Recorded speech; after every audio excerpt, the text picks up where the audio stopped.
Hey, good morning, fam. I'm Taylor, local trucker. It's 3:30 in the morning. You know, man, when I'm out here trucking, working my local gig, it's very rare that I get a little envious of the OTR or regional drivers, man. This is one of those moments, because at 3:30 in the morning, I'm a little sleepy on my way in. Check out the guys at the truck stop, man, at the Loves. There go one passing right now. Check them out, man. They're in their sleepers, getting some good old sleep, doing a 10-hour reset or a 34-hour reset. Got them at the fuel island. Beautiful trucks, by the way. Whew, it'd be nice to still be asleep. I say that now, but at the end of the day, I be speaking a different language. Y'all stay tuned for the day. Let's go get it going.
All right, fam.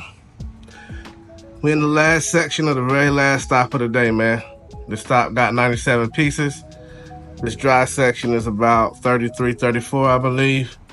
But real quick, man, before we go ahead and finish up and be done for the day, man, I want to try to give y'all what I like to call a pro tip. This bulkhead right here, man, has no straps on it at all. So I could have used some of the straps, which I have about 4 or 5 left on the trailer, to strap it on the inside and outside of the bulkhead and get it to stand up.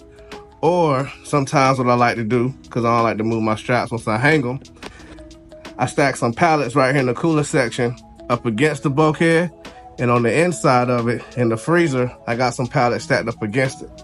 This should 90+% of the time hold the bulkhead up so it doesn't fall over while we're in transport. So that's a little pro tip for you guys, man. If you ever got a bulkhead that don't have no straps, that ain't gonna stand up because nothing's pressed up against it, put yourself some pallets. Stack your pallets nice and neat up against the bulkhead so it can stand up. Anyway, let's go ahead and knock out the rest of this stop so we can get on down the road. Y'all stay tuned.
back to the yard, man. Whew. 181 miles today, man. Your boy was sleepy. I got to the weigh station off the interstate, pulled over for a second, did a little stretching, did some jumping jacks, quick little jog just to get my body moving, because I was hurting on the way back. Better to go local, or is it better to go OTR? Do you make more money being local, or do you make more money going OTR? And regional as well. My experience with OTR for my short stint while I was out there with Trans Am, man, is that one, you don't really make any money. These mega carriers like to tell us new drivers, man, that you have to go OTR, which is completely not true. But when you fall for that, or if you're in a situation like I was in where you needed to go with a second chance company just to get some experience, you're limiting your financial potential. Meaning I only made 29 cents, if I'm not mistaken, 29 cents a mile when I was out there with Trans Am. And that's no money. I don't care how many miles you're turning. And with OTR, man, aside from not making any money as an inexperienced new driver, OTR, you're going to spend at least at minimum 3 weeks out there before you even come home. And when you come home, man, it's for like 2, maybe 3 days tops. Sometimes 4 if they ain't got no load for you to turn. And if you ain't got no load to take, if the wheels ain't turning, you ain't earning. So you're already not making no money when you out there. Then you come home, finally, after being away from your family for 3 or 4 weeks at a time, and you have the potential to be waiting for a few days, even after your 34-hour reset, because there might not be a load for you. So you're still not making no money. So when it comes to making money in the trucking game, especially for inexperienced new drivers, man, I'm going to say, until I'm actually proven wrong or somebody changes my opinion on it, that you can make more money locally as a new inexperienced driver than you can as an OTR driver. Even some of the top mega carriers like TMC, they're not paying 6 figures the same way you could if you go to Cisco, fresh out of trucking school. You might not make as much as Coke as you would at Cisco, but Coke or Pepsi, with these driver trainer programs that get your CDL'S and you sign the contract with them, you're local, you're making good money, you're still home every night.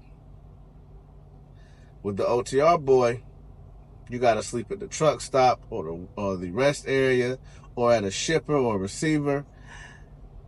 You spending money because, let's be honest, most of us don't have enough discipline to pack enough food from home to keep in the truck and keep it fresh so that we can cook fresh, healthy meals. So we're spending money at the truck stop constantly, burning through a little bit of money we're making, eating the unhealthy food. So you're not putting on weight.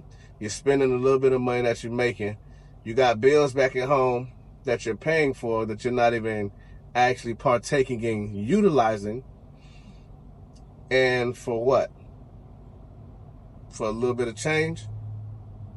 That ain't really worth it. And that's not to deter nobody from doing OTR, because OTR do have pros, especially for a single person, in my opinion. You do get experience because you get a lot of miles under your belt.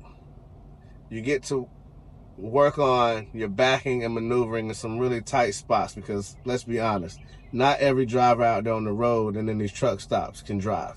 Same thing when you're at a ship or a receiver and you got a bumper dock. You got some people that's halfway on your line that you're trying to kind of use to guide yourself so you can straight back or alley dock into your docking space, and you got trucks and trailers that's in your way. Sometimes you might have to go get the yard dog to help you to help you maneuver into the spot. So you get to really work on your skill. And like I said, you get a lot of experience under your belt because you do turn a lot of miles. You turn a lot of miles on your OTR, man, and you get to sightsee. I mentioned that in my last video on why you should get your CDL.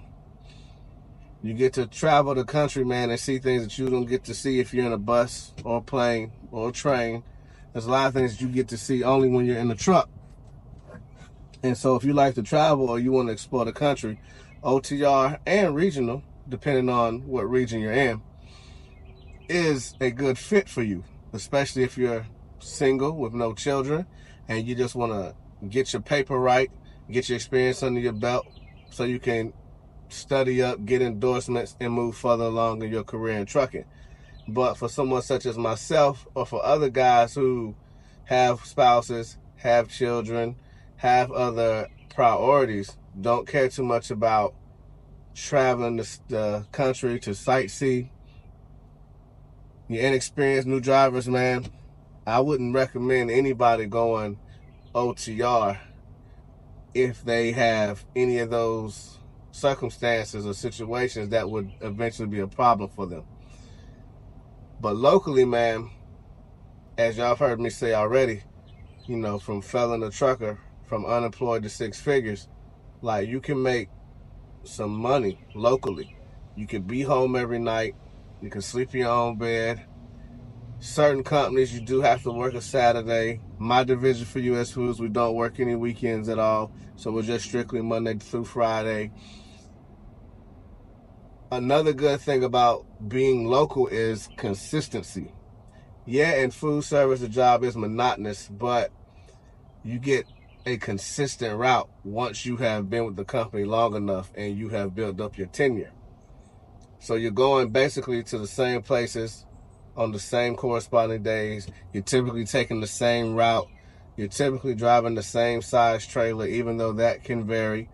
So you get accustomed and somewhat comfortable to taking certain routes and doing certain maneuvers and backing situations because you're always going to the same place. In OTR and even regional, man, if you don't trip plan, you can mess around and get in violation one too many times and it could cost you your license. In local, man, the company pretty much trip plan for you. You get a route, you got to dispatch at this time, be at this stop at this time, spend this amount of time at this stop, and by X amount of time you should be done for the day on your way back to your drop yard or your DC. So trip planning is pretty much done for you in the local game. And I'm speaking from experience in food service, by the way, y'all. So drop comments below if I'm missing some points or if I'm off base a little bit, because I don't mind and I'm always here to learn. But in OTR, man, if you're not careful, if you don't properly trip plan, if you don't learn how to read an atlas, if you don't get the proper trucking GPSs, you could find yourself in a world of hurt and in some situations that you ain't going to be able to get out of, and it's going to cost you your job. So that's another thing that you have to really think about when trying to decide, should I go local, should I go OTR, should I go regional? Another thing about being OTR, man, is you have to make your deliveries on time, right? There could be situations where your dispatcher, your people who are working in transportation will tell you, hey man, I know like you run out of time, go ahead and get to the location, we'll do what we need to do to get your log squared away. And the moment that you get to the shipper or the receiver, man, and you've made that delivery, your log could be in violation. And the dispatcher could act like they had nothing to do with it or they knew nothing about it. I learned when I was out there with Trans Am, man, an old head told me, don't do nothing unless they send it through your log, your ELD. That way you always have a paper trail. Don't listen to nothing they tell you over the phone, because they will play coy and act like everything is cool and that they're going to make sure your duty log is straight, and then they're going to edit it and take time away from you, take money away from you, and say, hey, you was in violation, and then they hold that against you. That's a point or whatever it is their current system is, and before you know it, man, because you've done it one too many times, you're out of a job. So you run a risk of a lot of violations if you don't learn how to trip plan. And if you're new and you're just trying to keep your job and you're listening to the people who've been doing the job for a long time as far as dispatching and transportation, and if you don't know any better, man, they could cost you your job. That's just another thing that you can run into when doing OTR. But again, locally, you just lay over. You know, most of these companies, I know, like here at US Foods, we got a lodging card, basically, where you can go to certain hotels. If you need to lay over because you're running out of time and you're going to go in violation, you're still not sleeping in the truck. You're still not sleeping at the truck stop. You still get to sleep in a comfortable bed. I will say this, though. There are moments, and I said this earlier at the beginning of the video, there are moments, man, where I do have a little bit of envy for the guys that are OTR and regional.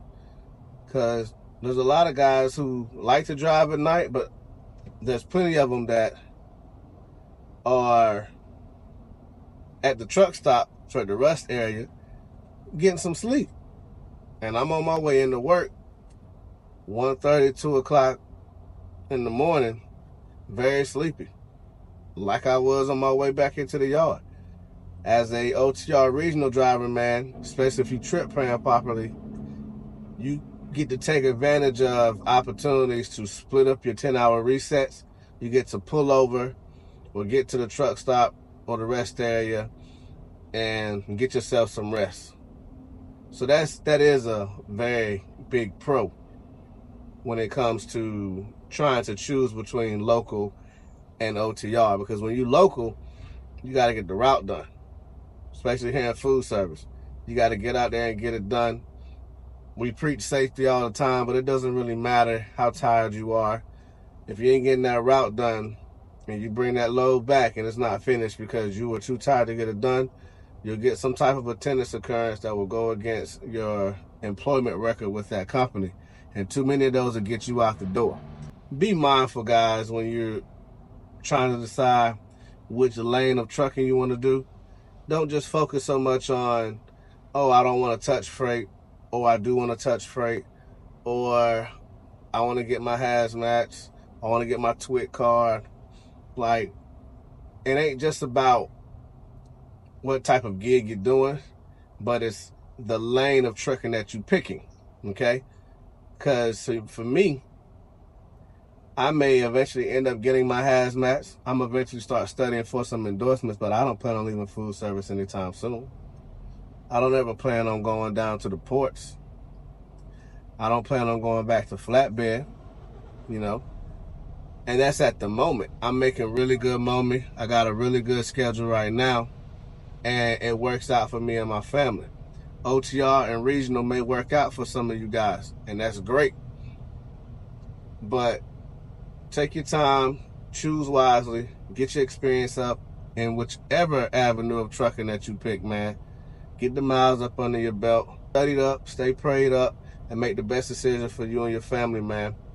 And get your endorsements, because the more endorsements you get, the more marketable you become, the more money you can make. And eventually, for those you guys who want to venture into the owner-op world, there's always that avenue too. And you can do that locally, regionally, or over the road. It's Taylor Local Trucker, man. It's time to go home. Drop a comment if you got a comment. Please hit the like button if you found some value in this content. And you already know, man. Subscribe to the channel and stay tuned for more. We out.